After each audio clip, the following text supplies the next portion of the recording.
Hello everybody and welcome to another episode of Vegan Proteins Muscles by Brussels Radio. My name is 𝐬𝐮𝐬𝐫𝐞. And I'm Danny. And this is our 59th episode.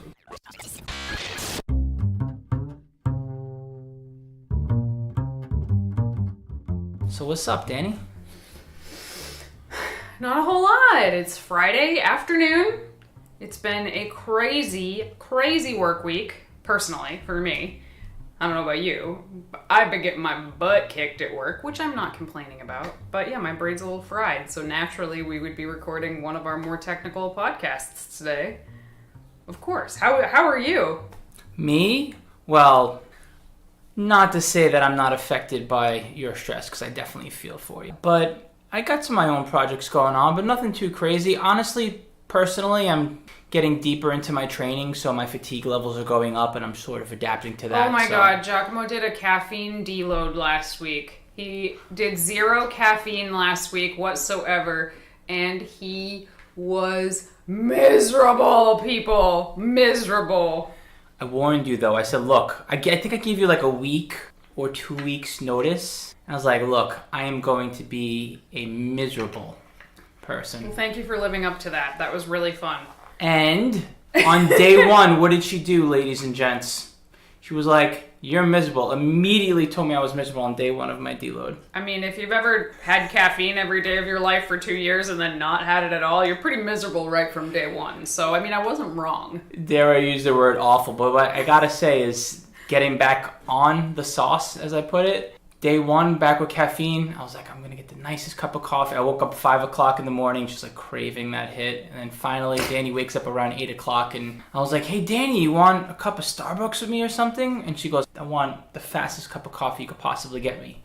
And I just like lickety-split left and it was like, yay, mission accomplished. Because usually... I remember saying to 𝐬𝐿𝐫𝐞, like, how much coffee have you been drinking? Like, that you needed to completely cut it off entirely, and also that you are this miserable. Because I drink 1 cup of coffee a day. In my darkest prep days, I think I was up to 3 cups, and not like, 20-ounce cups, like a cup of coffee a day. How much coffee were you drinking a day, 𝐬𝐿𝐫𝐞? I really didn't keep track. I think it was more along the lines of how long I've been drinking coffee. But how much, though? Probably 3 to 4 cups, I think. Pretty sure you told me 5, but... Who's counting? It's like, oh my God, how has your heart not exploded? Anyway, so yeah, it was an interesting week. Speaking of coffee, you know what coffee's really high in that no one ever talks about? Phyto-Estrogens? Phyto-Estrogens. And what are we talking about today? I don't know. Soy and all of the misinformation out there about phytoestrogens that soy contains and the effect that it has on the body. That'll be it. Today we're going to be talking about soy, and it's one of the number 1 nutrition questions that we get. It's also one of the number 1 assumptions that people come to us with. Like when they're filling out their initial intake questionnaire, which is really, really in-depth. Once we get started talking about nutrition, a lot of people say, I avoid soy, I don't do soy, I'm soy-free. And of course we respect whatever anybody wants to eat, but we'll often ask them, like, what's the reasoning behind this? Like, is it an allergy? And a lot of times it's a fear of the estrogenic properties of soy. So soy contains phytoestrogens, and without knowing more about that, you hear the word and immediately you see the word estrogen as part of the word phytoestrogens. I started getting into learning about nutrition in 1995. It's been a while. And for as long as I have delved into the topic of nutrition, I have seen there be all kinds of controversy out there when it comes to soy. And back in the late 90s and early 2000s, it was pretty much accepted that soy isoflavones contained phytoestrogens and that these phytoestrogens would mimic estrogen in the body. That basically phytoestrogens are the plant-based version of estrogen and it would have an impact on one's hormones. That is where this information came from. Now, when you look back at the research, a lot of it came from one source, the Weston Price Foundation, and it was heavily, and I mean heavily funded by the dairy industry, and it had an agenda. Whoa, we're going full conspiracy theory right at the beginning? Is that what we're doing? No, let's back up. All right, so we'll hold off on the conspiracy theories. We'll get there, I promise. Sorry, I couldn't help myself. So first of all, what is soy? Soy, it's a legume. It's a bean. It comes from Asia. You eat soy in soy milk, tempeh, miso, tofu, some mock meats that are out there, edamame. So most soy foods contain protein, heart-healthy fats, potassium, fiber, iron, calcium, magnesium, vitamin B6. And there are also a lot of soy products in a lot of highly processed foods. So I think that's one of the reasons that it gets a bad rap right out of the gate is soybean oil, for example, is in almost every single food. It's like, it's like high fructose corn syrup. It's, kind of the devil when you hear about it. But soy in its natural state actually has a lot of health benefits. Sorry for all that bird noise, guys. We got a lot of birds around our house. That's my fault. There was a little lady across the street who was selling birdhouses, and I had to get one in. Now we have a little bird family right outside Danny's office. So 𝐾𝐿 mentioned phytoestrogens, so I think we should talk about what exactly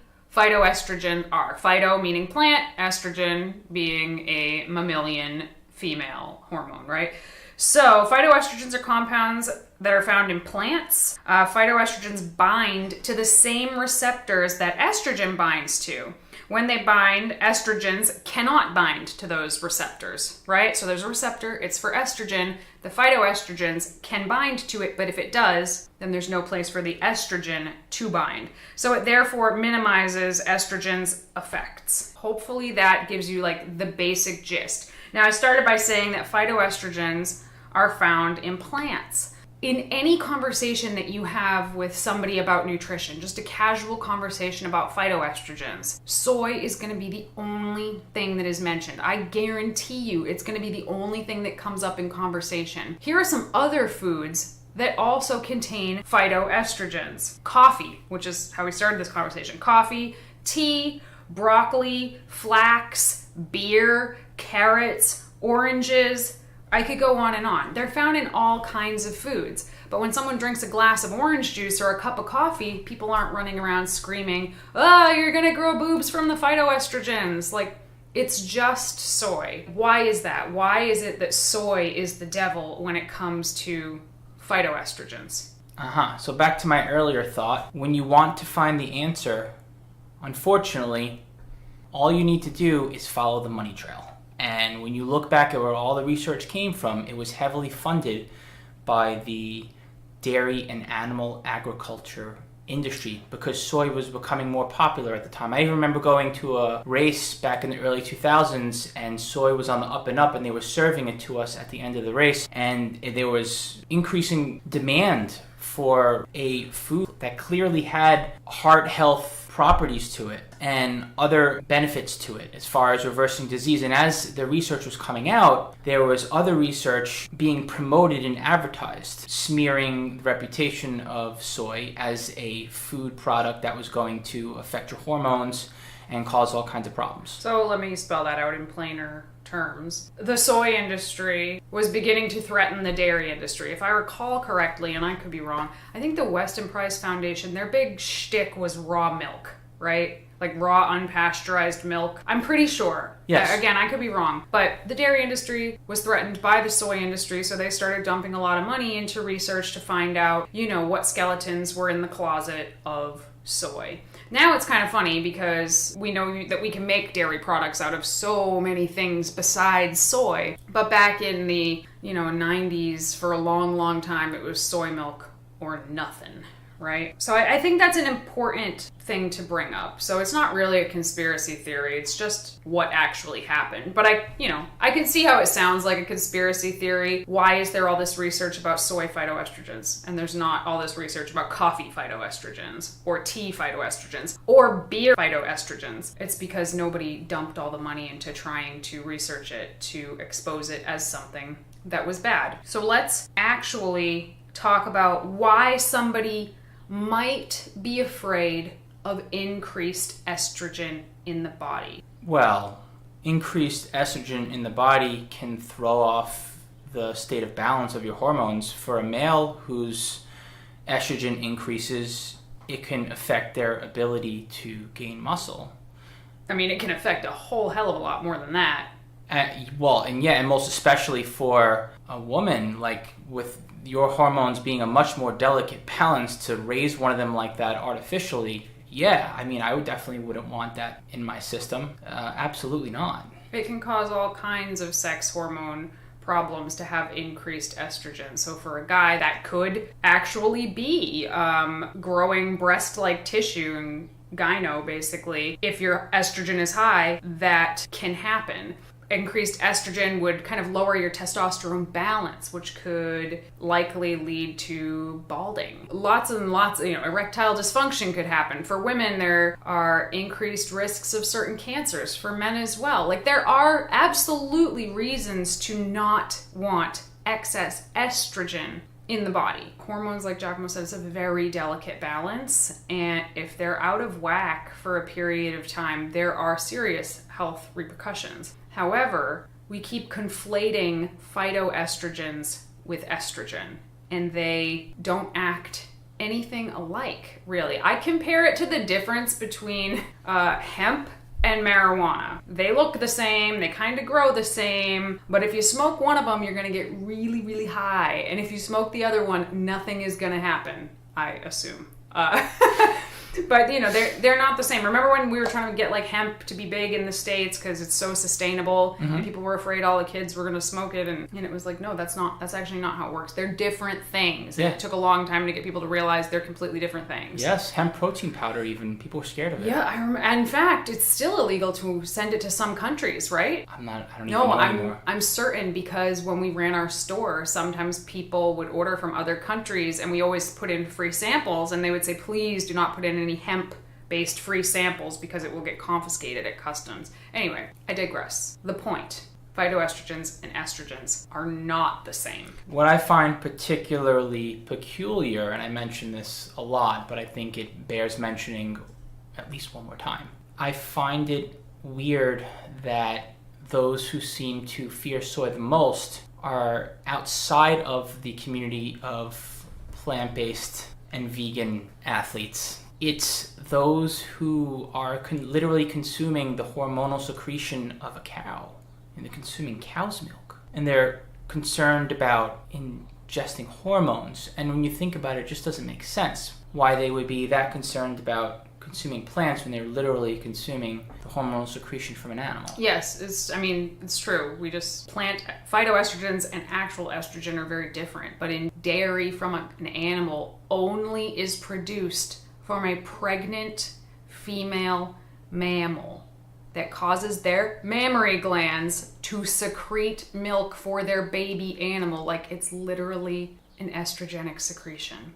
So I don't even take what non-vegans say about soy even like a hair seriously, because it literally makes no sense whatsoever. So I don't feel like we need to tackle that. I think most of the people who do listen to this podcast understand that soy is definitely far less estrogenic than dairy milk. But I want to talk to the vegans and the plant-based folks who listen to this podcast about, well, we already know dairy's not good for us, but is soy good for us? Why and why not? You mentioned that the phytoestrogens bind to the estrogen receptors, thus preventing the estrogen from binding, and it may have somewhat of an anti-estrogenic effect on the system. This is where it gets interesting. Now, back in the day, 10, 20, 30 years ago, the tests were primarily done on animals. And as of recent, now the tests are being done in humans.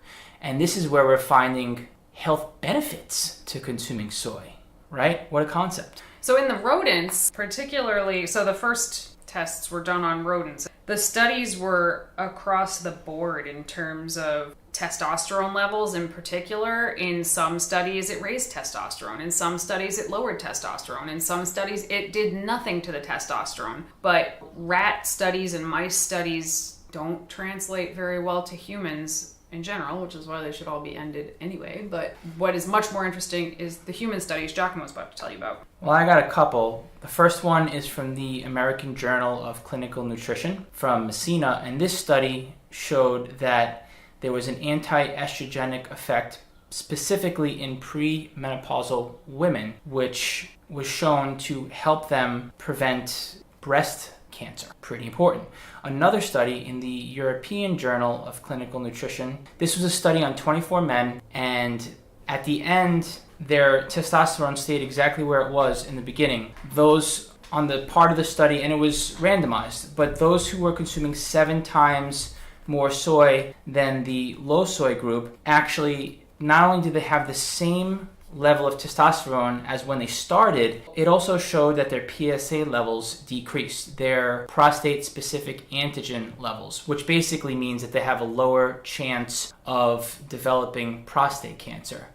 So, once again, showing for both men and women, anti-carcinogenic properties were shown. And I mean, I don't think there are any studies on this, but I assume that it would stand to reason that there would be similar results to other plants that also have phytoestrogens, like coffee, like flax. Just an interesting thing I thought of. One other thing, and last study for now, I promise, because I'm sure you have some stuff to share as well, Danny. In a study from the National Center of Biotechnology Information, in this study, phytoestrogens were actually shown to have a interaction with osteoclasts and osteoblasts. And these two things are responsible for building bone by way of collagen and calcium. And the phytoestrogens actually were able to help osteoclasts and osteoblasts build bone in a non-estrogenic way. One of the things that I found interesting in some studies was that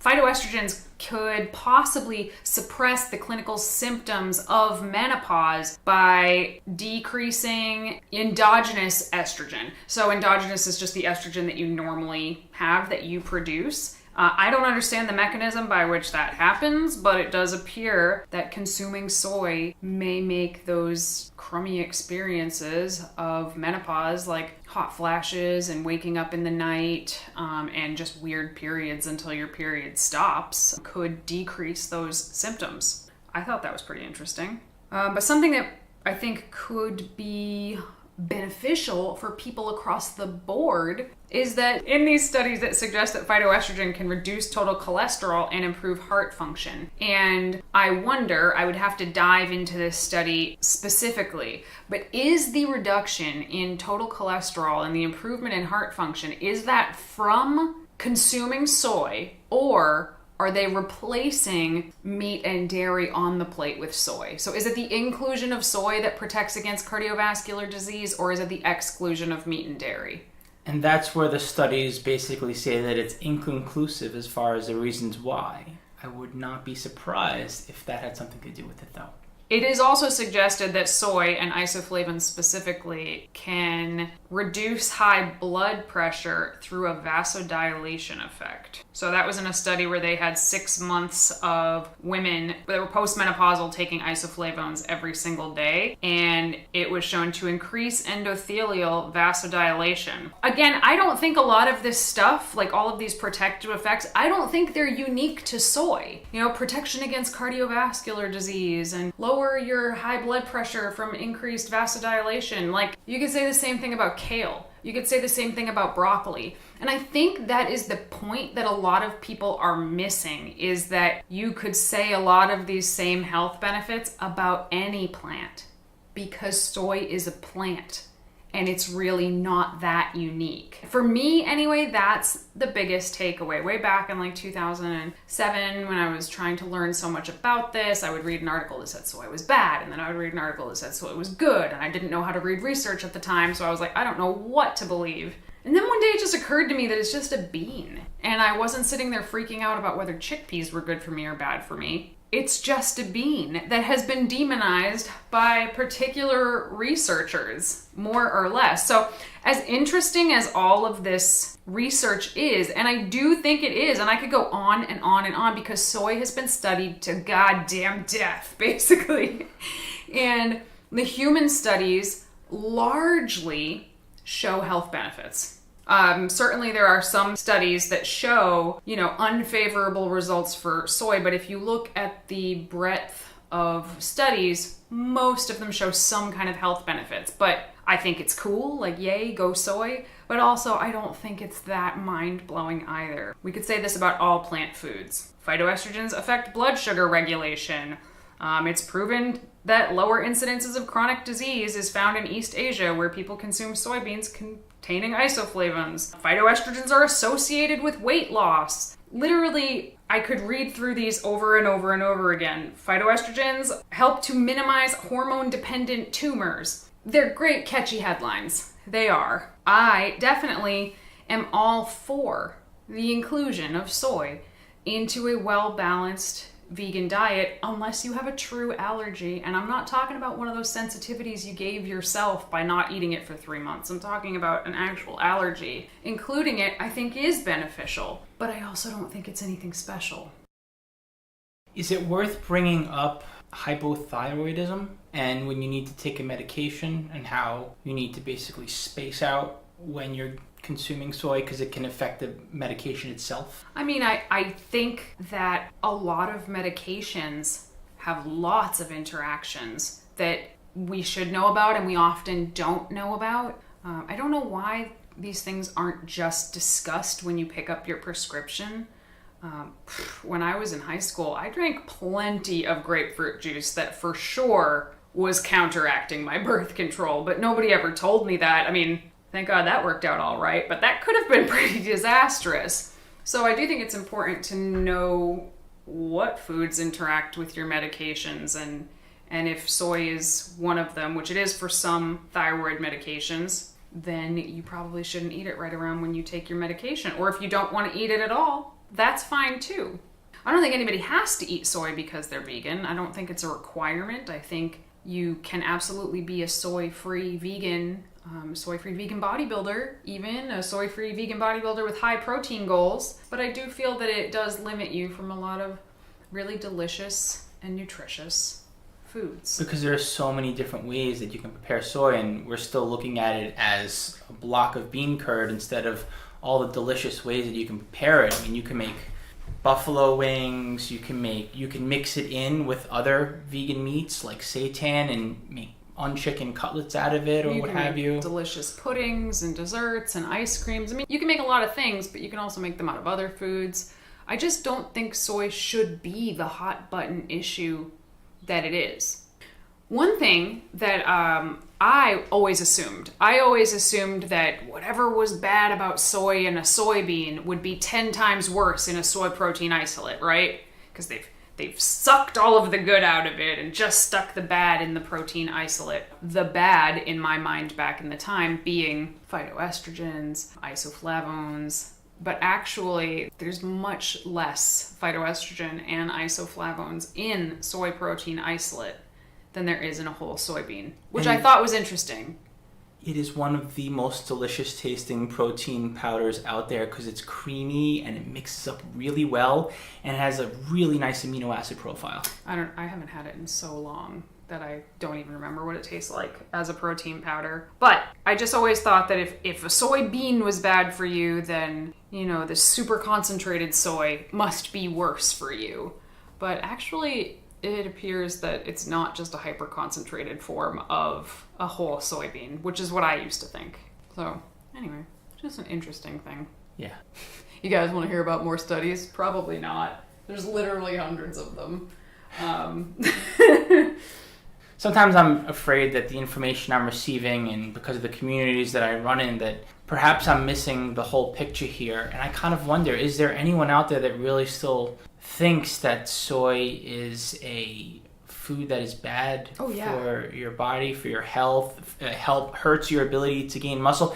And my question here, is it just a bunch of conversation going based on old information, or is there still information being put out there about soy in the nutrition world that is talking about its harmful properties that are unfounded? Well, I don't know about new information that's being put out that's bad about soy, but I certainly am 100% certain that there are a lot of people that still think it's basically the devil. And, to your point about being in the vegan community and feeling like, you're in an echo chamber, basically, you want to really learn, but you know that what you're listening to is coming from a biased voice. And, that goes for you guys listening to this podcast too. Like, you're listening to two people that have probably 35 years of veganism between us. Like, yeah, we're biased. But also we have 35 years of veganism under our belts and are still pretty dang healthy. But when I'm researching this stuff, we talked about this earlier today, you and I deliberately will not go to vegan sites. I don't want to read any of this stuff from a vegan source. I want to read it from the least biased place that I can, because I don't particularly believe a lot of the stuff that I read on a lot of the vegan health websites that are out there. I think that veganism can be an incredibly healthy, well-balanced diet. I think for certain people it can help them reverse certain diseases, but I don't think that a vegan diet in general, it's not a miracle drug.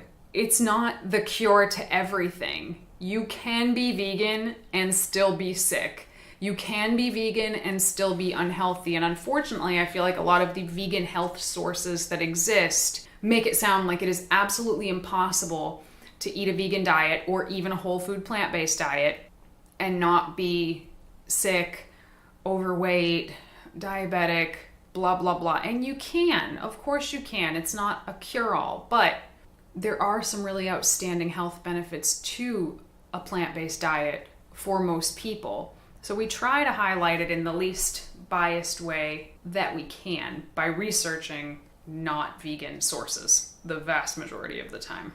It's an ongoing problem where not only is veganism sensationalized as far as being the healthiest diet on earth, it's also when people, especially people who have influential power, come into this world, they monetize it, and more importantly, they're coming here for a cure for whatever health problem they have. And then when they still have the health problem and they're no longer vegan and they're not eating plant-based, they basically blame veganism for their problem. Yeah. And it keeps happening over and over again, and unfortunately those who scream the loudest at the top of the mountain, who have a whole bunch of people following them for whatever reason, generally that's what winds up swaying the conversation, and that's what people see, and then they start judging a plant-based diet based on that, and that's how the misinformation can spread. So for context, it's June 26th, and John Venus became a hunter about 2.5 weeks ago. This has nothing to do with soy. We are so far from the topic, but if you guys want to hear us rant and rave about ex-vegans and how they harm the community and how they harm a lot of other people, we made a podcast about that probably like a year back, but it's happening again, and it will happen again, guys. There are plenty of fake vegan type influencers out there that will, the truth will come out eventually. I promise you that. But yeah, John Venus saying that he couldn't raise his daughter as vegan, and then not only did he decide he's not vegan, but he's actually going to be a hunter, which to me says you were not vegan in the first place. So we were just talking about a vegan diet and how it can be great, but a poorly planned diet is not going to go well whether you're vegan or not. You have to pay attention to your nutrition whether you're vegan or not. But veganism, as opposed to being plant-based, veganism is an ethical decision. It's something that you decide to do not because you want to lose 10 pounds. You do it because you believe in your heart that it's the best way that you can live. For whatever reasons, for the animals, for the environment, for all kinds of reasons. And because it's an ethical decision, I don't think you can just stop. It means you're gonna, not consume animal products either via your mouth or consume in other ways in your life. Like not going out and buying a leather jacket or going to support a zoo or blah, blah, blah. You can't just stop feeling that way. And if you can just flip on a dime overnight, then you weren't vegan in the first place. You were plant-based. And if that rubs some people the wrong way, I don't know what to tell you. So soy. So soy, overall, the vast majority of the research literally in the last 15 years or so has shown health benefits in humans, but possibly just because it's a plant-based food more than because it's soy specifically. Yeah, so have at it. I mean, it would be so unfortunate if you weren't including soy in your diet simply because you were scared of one of the beans in the legume family that has the most protein and so many other health benefits to it. So once you can evaluate the reason why you're potentially avoiding enjoying soy, if it is fear-based and not allergy-based, there's really no reason to not give it a shot, because there are so many different vegan foods out there that are high in protein and delicious, and so many different ways to prepare it. Yeah, and if you don't want to eat soy, you don't have to. But don't take it out of your diet because you think that you're going to grow man boobs or become highly estrogenic, because that's not true, and there are lots of reasons to include soy in your diet. And although this conversation did not go the way that I thought this conversation was going to go when we started having it, because I don't think anybody's interested in listening to me read the conclusions of 50 studies for 40 minutes. We will include them. In fact, that'll be an interesting thing, to include a list of all of the studies in the show notes. We will do that for you guys. So if you want to dive into them, they'll be right there for you so you can check them out. But yeah, thank you for listening to this conversation that went very differently than we expected.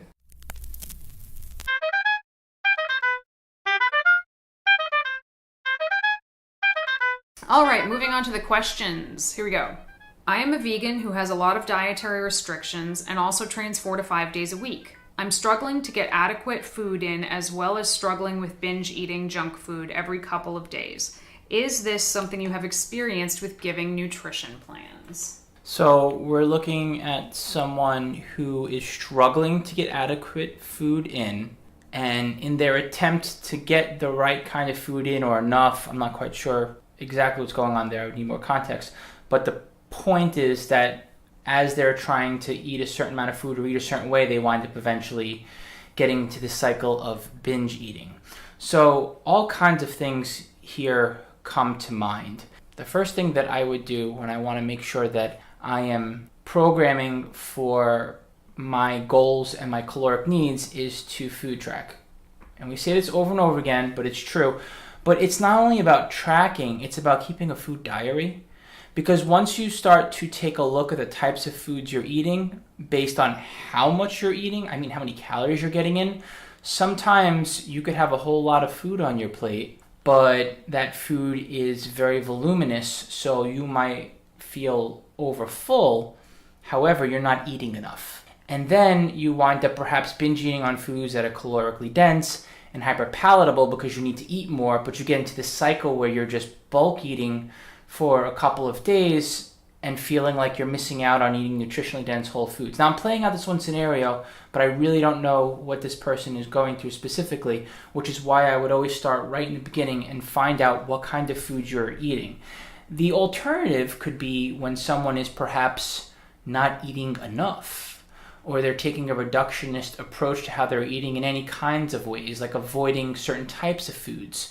And then eventually, because they're either severely under eating or they're avoiding certain kinds of foods that they could sprinkle in moderation and enjoy because they're going to eat them again eventually anyhow, when it comes to a certain point, a week or two later, they wind up gorging on these foods or just gorging on food in general because they're just not eating enough. So these are two different scenarios, for example, that once again, I go back to my point, pay attention to the kinds of foods you're eating, not just how much you're eating, and keep some sort of a food journal, and then start to ask these questions, and you might have answers to as far as to why you're getting into this cycle of binge eating. And yes, this is something that is all too common.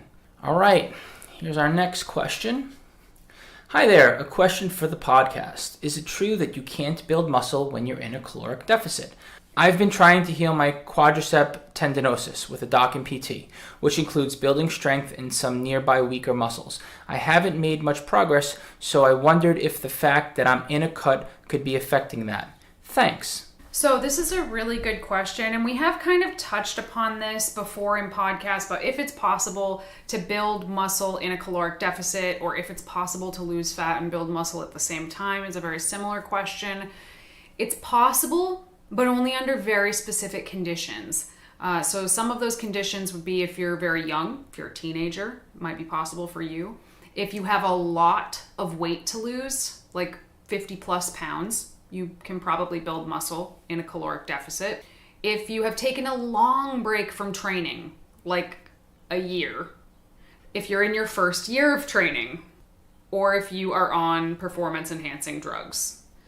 Under those circumstances, it's fairly easy to build muscle while in a caloric deficit. Now, because the muscles around your quadricep tendinosis are so weak, and they probably haven't been trained this way before, it's almost like those muscles have taken a big break from the gym. So it may be possible to build some muscle up in those areas, even in a deficit. However, given the fact that you're dealing with an injury, your body is going to require more energy to heal that injury.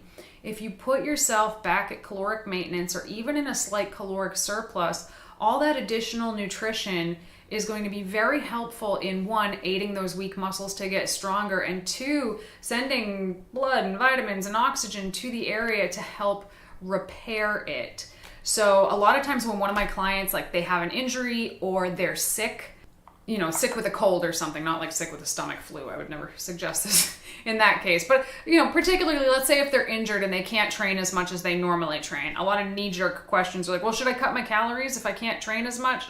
And my answer 90% of the time is like, no, keep your calories where they are. Those additional calories are going to help you heal up faster. I think cutting calories because you're injured is only going to prolong an injury.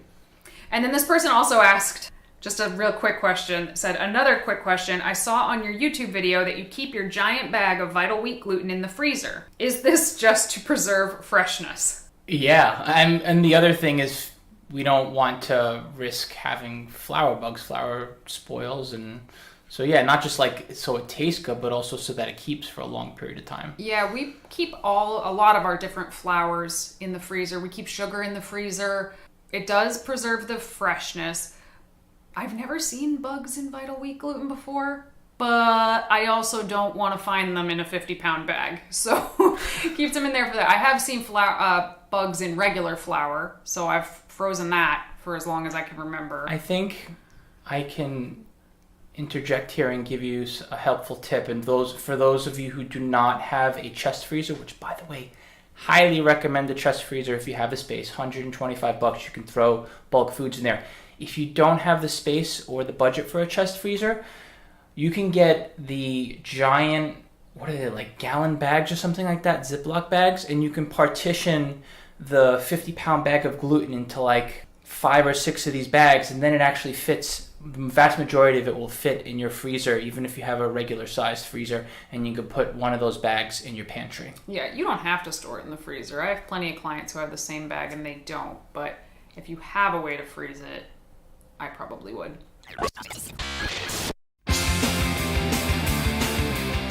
Anyway, everybody, thank you so much for tuning in to today's episode of Muscles by Brussels Radio. I appreciate you sticking around while that podcast kind of went sideways, but I think it was a good discussion.